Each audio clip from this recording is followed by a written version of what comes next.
వచ్చేసిన Indian journalist సోదరులకు సోదరిమణులకు other డిగ్నరీస్కి అందరికీ మరి అడ్వాన్స్ క్రిస్మస్ శుభాకాంక్షలు తెలియజేస్తూ మరి మా మిత్రుడు రాత్రికి నాకు ఫోన్ చేసి మా హిందూ రవి గారు మేము ఒక 40 years నుంచి నిజామాబాద్లో నేను డాక్టర్ మర్రి చెన్నారెడ్డి క్యాబినెట్ 89లో మినిస్టర్గా ఉన్నప్పటి నుంచి పరిచయం ఉంది ఆయనతో. దాని పరిచయంతో ఇక్కడికి రావాలన్నప్పుడు నేను ఇమ్మీడియట్లీ రాత్రి లేట్ నైట్ వచ్చేసినాను. ఎనీహో మరి క్రిస్మస్ సెలబ్రేషన్ గ్రాండ్గా కావాలని కాంగ్రెస్ ప్రభుత్వం కొన్ని తీసుకున్న నిర్ణయాలు ఇప్పుడే మన దీపక్ జాన్ గారు చాలా డీటెయిల్స్గా చెప్పినారు. ఈ సంవత్సరం ఒక కొత్తదనం ఏముంది అంటే గ్రామాల్లో జరిగే ఈ క్రిస్మస్ సెలబ్రేషన్లో కొన్ని పెద్ద చర్చెస్ ఉన్నాయి. క్యాథలిక్ చర్చెస్ కానీ, ప్రొటెస్టెంట్స్ కానీ, లేకుంటే సిఎస్ఐకు సంబంధించిన మెథడిస్ట్ చర్చెస్ కానీ ఉన్నాయి. ఇండిపెండెంట్ చర్చెస్ చిన్న చిన్న గ్రామాల్లో, తాండాల్లో, గూడెంలో ఉన్న వాళ్ళకు పరిస్థితి చాలా ఘోరంగా ఉంది. ఈ డబ్బు నేను మా ఎండి గారికి కోరేది ఏమంటే ఎక్కువ మట్టుకు వీళ్ళకు 30,000 లక్ష రూపాయలు ఈ చర్చ్కు పెద్దగా అవసరం ఉంది. వాళ్ళకి ప్రాపర్టీస్ ఉన్నాయి, రెంట్స్ ఉన్నాయి. అవన్నీ రూరల్ గ్రామాల్లో ఉన్న వాళ్ళు కష్టపడి అక్కడ ఎడ్యుకేషన్ నేర్పిస్తున్నారు. ప్రజలకు ఆరోగ్యంగా ఉండాలని వాళ్ళు చేస్తున్న కార్యక్రమాల్లో వాళ్ళకు మినిమం ఫెసిలిటీస్ కూడా లేవు చాలా మట్టుకు. నేను ఒక సుమారు 100 నా కాన్స్టిట్యున్సీలో ఉన్న చర్చెస్కు వాళ్ళకందరికీ ఈ పబ్లిక్ అడ్రస్సింగ్ సిస్టమ్గా ఒక మైక్ ఇప్పించినాను. ఎందుకంటే ప్రేయర్ చేసుకున్నందుకు వాళ్ళకు ఆ మైక్ ద్వారా ఉంటే కొంచెం మైక్ ద్వారా ఇతర ఆడియన్స్కు వినిపించినందుకు వీలు ఉంటుంది. అందు గురించి గవర్నమెంట్ సపోర్ట్ వాళ్ళకు కూడా కావాలా. గతంలో జర్నలిస్ట్ ఉన్నారు, మీరు అందరూ జర్నలిస్ట్ అంటే మామూలు కాదు. ఈ దేశంలో ఉన్న కాన్స్టిట్యూషన్లో ఒక 4వ భాగం మీరే ఉన్నారు. 4 పిల్లర్స్లో 1 పిల్లర్ తమరు జర్నలిస్టే ఉన్నారు. కాబట్టి అక్కడ మనకు గ్రామాల్లో ఈ వ్యవస్థను ముందుకు తీసుకుపోయేందుకు ఆనోరేరియం మన కాంగ్రెస్ మేనిఫెస్టోలో మనం డిక్లేర్ చేసినాం. ముస్లిమ్స్కు ఇక్కడ మసీద్లలో రికగ్నైజ్ మాస్క్స్ ఉన్నాయి. దానికి మౌజన్కు, ఇమామ్కు 5,000 మనము ఆనోరేరియం ఇస్తున్నాం. అలాగే గ్రామాల్లో ఉన్న బీద క్రిస్టియన్స్ మన పాస్టర్స్ ఉన్నారు, వాళ్ళు కూడా నేను ఆర్థిక పరిస్థితి వాళ్ళ చాలా ఏదో డ్రెస్ వైట్ వేసుకుంటారు కానీ డ్రెస్ తీసిన తర్వాత వాళ్ళ పరిస్థితి చాలా ఘోరంగా. మీరు ఏమనుకోకండి, ఎందుకంటే నేను వాళ్ళతోని పోయినప్పుడల్లా ఇంట్రాక్ట్ అవుతారు, నాతో మంచి సంబంధాలు ఉన్నాయి.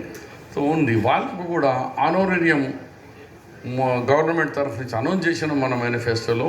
కానీ దాన్ని ఇంప్లిమెంట్ చేయాలంటే మన దగ్గర వ్యవస్థ లేదు. ఇప్పుడు 19,000 అందరూ, కొందరు 23,000 అంటున్నారు. అలాగే ఉంది, రిజిస్ట్రేషన్ లేదు. ముస్లిమ్స్లో కూడా 23,000 నా 30,000 అంటున్నారు. కానీ రిజిస్ట్రేషన్ ఓన్లీ 7,000 ఉన్నాయి. ఆ 7,000కి ఇస్తున్నాం మనం.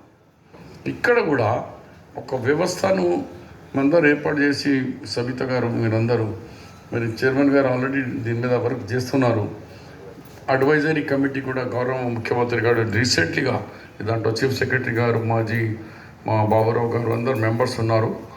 వాళ్ళకు కూడా ఎవ్రీ 3 monthsకు మేము కూర్చుంటాం. మనం 3 గంటలు కూర్చున్నాం. మేము ఎలా ఈ వీళ్ళ పాస్టర్స్కు మనం సపోర్ట్ చేయాలి, ఎకనామికల్ సపోర్ట్.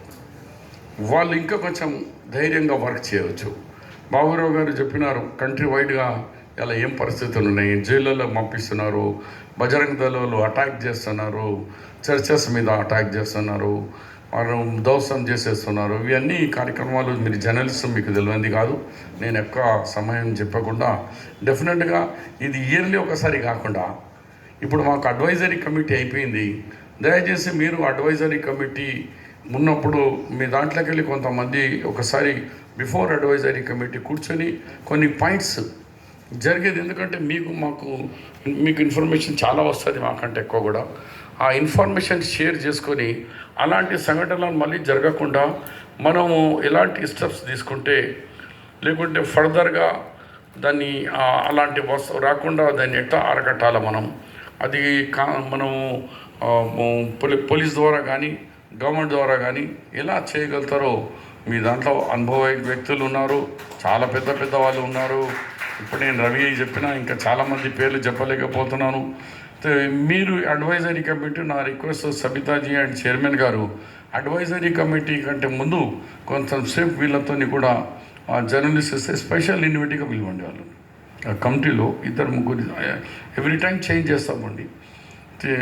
ఒకసారి మా మిత్రుడు మా రవికు పిలవండి, రవిరెడ్డి గారు, మా హిందూ, అట్లనే ఒక్కొక్క కమిటీలో 1-2 మెంబర్స్కు అడ్వైజరీ కమిటీ పిలిస్తే గవర్నమెంట్ ఏం చేయాలనుకుంటే మీరేం అడ్వైజ్ ఇస్తారు మాకు, ఇంకా బెటర్ క్రిస్టియన్ కమ్యూనిటీకు మనం ఇంకా better service Congress party government తరఫు నుంచి ఏమి ఇవ్వగలుగుతామో అవి దయచేసి మీరు మాకు అడ్వైజ్ చేస్తారని, నాతోని కూడా పర్సనల్గా వచ్చి కలవచ్చు, అడ్వైజరీ కమిటీ ముందు వచ్చి కూడా మీ యొక్క ఒపీనియన్ ఇస్తారని అనుకుంటూ మరొకసారి ఇంత షార్ట్ టైంలో మంచి విజిట్. గౌరవ ముఖ్యమంత్రి గారు రావాలని ఉండే, కానీ లాస్ట్ మినిట్లో శ్రీ రాహుల్ గాంధీ గారు ఈరోజు ఈ ఫుట్బాల్ మ్యాచ్ మెస్సీ గారి మ్యాచ్ పెడుతందుకు ఆయన కూడా వస్తున్నాడు హైదరాబాద్కి. కాబట్టి బీయింగ్ ముఖ్యమంత్రిగా రాహుల్ గాంధీకు రిసీవింగ్ అయిన అరేంజ్మెంట్స్లో ఆయన రాలేకపోయినారు, కానీ ఆయనే మెసేజ్ కన్వే చేసినారు రవి గారికి. క్రిస్టియన్ కమ్యూనిటీ డెవలప్మెంట్కు అన్ని విధంగా ఉంది. మరి మీకు కూడా నేను ఇన్విటేషన్ బిహాఫ్ ఆఫ్ సీఎం ఇస్తున్నాను. సీఎం గారు బహుశా రేపెల్లుండి డేట్ వస్తుంది, 5/9/2021 ఎప్పుడన్నా మీరు లాల్ బహదూర్ స్టేడియం సీఎం గారి డిన్నర్లో మీరందరు రావాలా. సీఎం గారితో ఈ డిన్నర్లో మీరందరూ పాల్గొనాలని మీ అందరికీ రిక్వెస్ట్ చేస్తూ ఈ అవకాశం ఇచ్చినందుకు అడ్వాన్స్ మీ అందరికీ హ్యాపీ క్రిస్మస్ తెలియజేస్తూ సెలవు తీసుకుంటాను. Honorable Advisor Mr. Shabir Ali, Mr. Deepak John, my friend Dr. Babu Rao, and all the other dignitaries on the dais, and dear friends, my very warm greetings to all of you as we prepare to celebrate the birth of our Lord and Savior Jesus Christ, and may the joy and the peace of Christmas be with you all and your families. When I was invited for this function, Mr. Ravi Reddy told me that there are almost about 150 Christian journalists in the Twin Cities. I was quite surprised to hear this because I never thought that there was such a big number. In the civil service, they say that we are always living in a pressure cooker. But I think journalism is equally tricky, or in fact more challenging, because you're always in the limelight and you're walking through a landmine, and a small slip here and there can land you in deep trouble. I was just reminded of a girl who was my neighbor, and she was a journalist.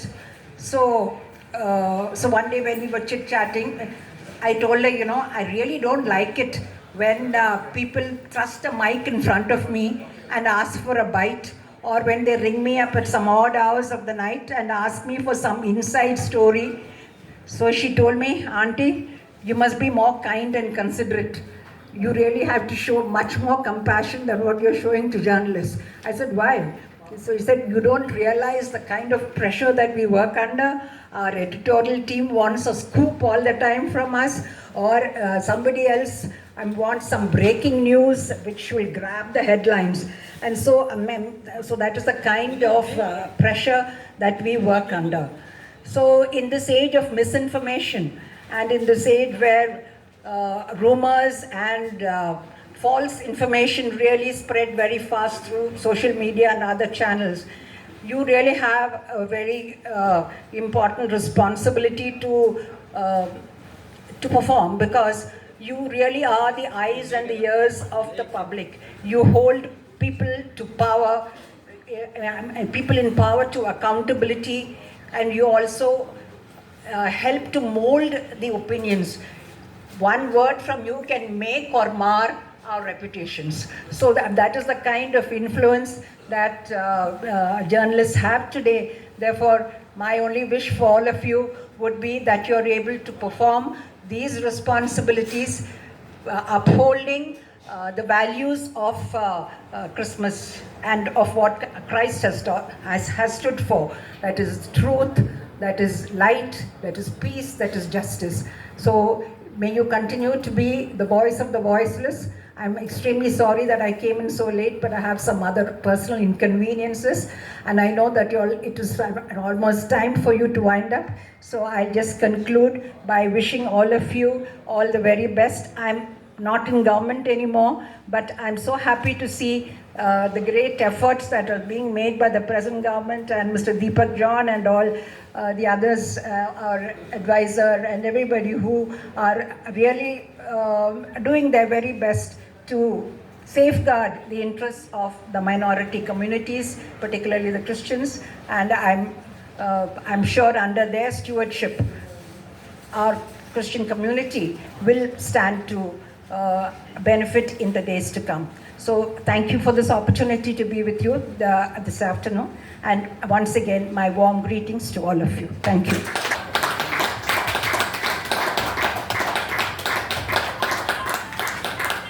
Cake ready కదా?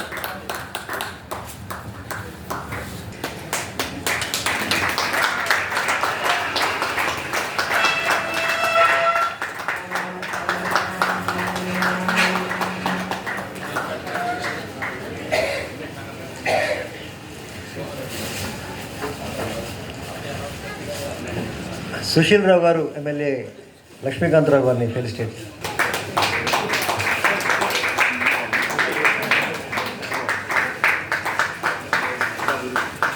ప్రభాకర్ రావు గారు శంకర్లు గారికి మేమంటే ఇవ్వాలి. శశిధర్ గారు Deepak John గారికి మేమంటే.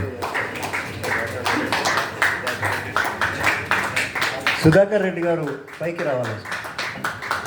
సుధాకర్ రెడ్డి గారు.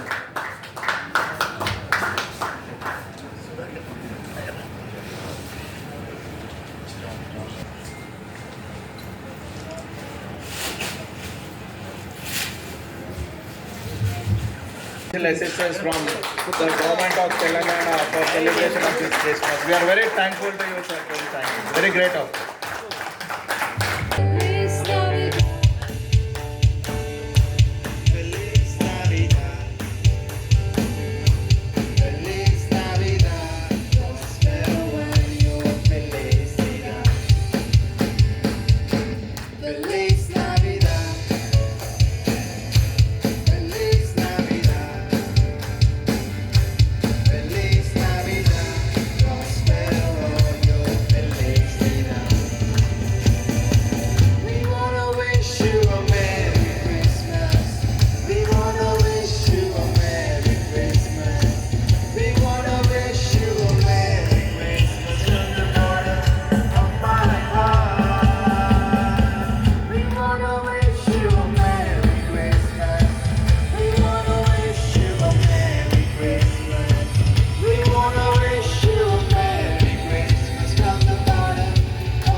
జర్నలిస్టు నాయన కలెక్టివ్ అసోసియేషన్ ప్రభు చక్కటి కార్యక్రమాన్ని జరిగించారు. ఈ కార్యక్రమంలో అనేక రకములైనటువంటి ప్రభా వక్తలు మాట్లాడి ఉన్నారు. తండ్రి, మీ మహిమార్థం మాట్లాడిన ప్రతి మాటను దీవించి ఆశీర్వదించండి. ఇంకా ఇక్కడ ఎవరైనా యేసుక్రీస్తు గురించి తెలియని వారు ఉన్నట్లయితే, యేసు నామమున నా కొరకు రక్షకుడు ఈరోజు పుట్టాడని వారు తెలుసుకునేటట్టు సహాయం చేయి. కార్యక్రమాన్ని నిర్వహించినటువంటి దైవజనులని, బిడ్డల్ని, మరి జర్నలిస్ట్ అయ్య గారిని అందరినీ కూడా మీరు దీవించి ఆశీర్వదించండి. వారు నిజంగా తండ్రి నాయన ప్రాణాలకు తెగించి ఎన్నో స్థలాలకి, రహస్యమైనటువంటి స్థలాల్లో కూడా నాయన అనేక రకములైనటువంటి కష్ట నష్టాలను, ప్రజల యొక్క బాధల్ని ప్రజలకు తెలుపుతున్నటువంటి వారు. అలాగా చేస్తున్న ఈ వారి వృత్తిని మీరు దీవించండి, కాపాడండి, భద్రపరచండి, దీవించండి. నాయన నా తండ్రి, మీరు కాపుదల దయచేసి మహిమ పొందండి. ఈ కార్యక్రమంలో పాలు పొందిన ప్రతి బిడ్డల్ని ప్రత్యేకంగా నాయన నా తండ్రి ఈ కార్యక్రమాన్ని నిర్వహించుకొనడానికి తండ్రి నాయన నీ దాసులు మా ప్రియులు ప్రభా, మరి చీఫ్ మినిస్టర్ రేవంత్ రెడ్డి గారిని బట్టి నీకు వందనాలు చెల్లిస్తున్నా. దీనికి సహకరించి నా ప్రభా మరి చేసినటువంటి ప్రతి మేలుకై వందనాలు. మా గవర్నమెంట్ని మీరు దీవించి ఆశీర్వదించండి. ముఖ్యంగా ప్రభా క్రైస్తవ లోకము అనేకుల కొరకు ప్రార్థించే లోకంగా చేయమని ప్రార్థన చేస్తూ ఈ కార్యక్రమం జయకరం చేసినందుకు వందనాలు చెల్లిస్తూ, నాకు ఇచ్చిన ఈ చక్కటి అవకాశాన్ని బట్టి వందనాలు చెల్లిస్తూ, మరొక్కసారి కలుసుకున్నంత వరకు కూడా ఈ బిడ్డలకి తోడుగా ఉండుమని, ఇక్కడ చేరిన ప్రతి కుటుంబాన్ని దీవించమని యేసుక్రీస్తు నామమున ప్రార్థన చేసి వేడుకొంచున్నాము తండ్రి. మన తండ్రి అయిన దేవుని ప్రేమ, ప్రభు అయినటువంటి యేసుక్రీస్తు కృప, పరిశుద్ధాత్మ యొక్క సహవాసము సన్నిధి ఇక్కడ చేరిన బిడ్డలకందరికీ, గవర్నమెంట్ సీఎం పరివారికి, అలాగనే జర్నలిస్టు ఆ యొక్క చేస్తున్న పనివారందరికీ కూడా ఇప్పుడు ఎల్లప్పుడు సదాకాలము తోడై ఉండునుగాక. ఆమేన్.